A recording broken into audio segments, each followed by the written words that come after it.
الدوري المصري الأسبوع ده الأهلي والزمالك بيتعادلوا، وسيراميكا بتتصدر الدوري المصري، وبيراميدز بيتأجل لها ماتش إنبي عشان بطولة ماتش التأمين الأثيوبي اللي كسبوا امبارح بهدفين مقابل لا شيء وكده. البيراميدز هتلعب اعتقد ماتشاتها في شهر الجاي، شهر 12 ان شاء الله.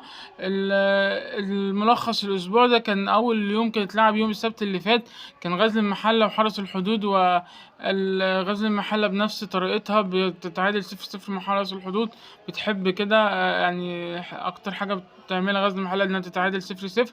المقاولين بتفوز على مودرن سبورت 2-1، ومودرن سبورت كانت متألقة في أول الموسم، مرة واحدة وقعت خالص.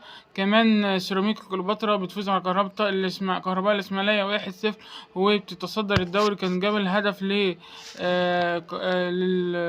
للسيراميكا محمد أبو زعزع، جاب الجون في نفسه من لاعب كهرباء إسماعيلية. كمان طلائع الجيش بتتعادل مع زد 2-2. فاركو بعد ما فازت إسماعيلي قصدي بعد ما فازت الماتش اللي فات كان على طلائع الجيش، إن ما أتذكر يعني، بتخسر الماتش ده على فاركو، أضعف فريق في الدوري. في الدقيقة الأخيرة كانت في الدقيقة 90 87، والجون كان من في الدقيقة 45 الجون جه.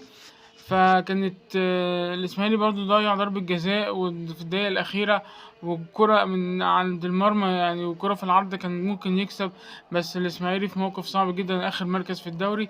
برضو الاتحاد نفس الحكاية بعد خسارته من وادي دجلة، ووادي دجلة السنة دي متألق جدا. والجون بعد ما فازت وادي دجلة 2-1 على الاتحاد، والجونة بتفوز على سموحة 1-0. وسموحة ضيعت في الماتش ده ضربة جزاء في الدقيقة 89. أما الأهلي بيتعادل مع بتروجيت في أسوأ مباريات الأهلي مع مدرب سروب ده المدرب الدنماركي بالتعادل 1-1. والزمالك برضو بيتعادل مع البنك الأهلي 1-1، وبرضو ما حلفش يكسب البنك الأهلي. ترتيب الدوري لغاية دلوقتي: السيراميكا الأول 23، الأهلي التاني 22، المصري التالت 19، الزمالك الرابع 19 وكلهم 11 نقطة، وادي دجلة الوحيد اللي لعب 12 عنده 19 نقطة في المركز الخامس، إنبي السادس 18 نقطة، بيراميدز السابع 17 نقطة بس من 8 مباريات، سد الثامن 16، بنك الأهلي 15 هو وغزل المحلة وسموحة ومودرن سبورت وبتروجيت والجونة كلهم دول 15 نقطة من المركز قلنا 11 للمركز 15. طلائع الجيش المركز 16 ب10 نقط، مقاولين 9، فاركو 9، الاتحاد 8، كهرباء الإسماعيلية 8، والإسماعيلي للأسف المركز الأخير بال21 ب7 نقط. إن شاء الله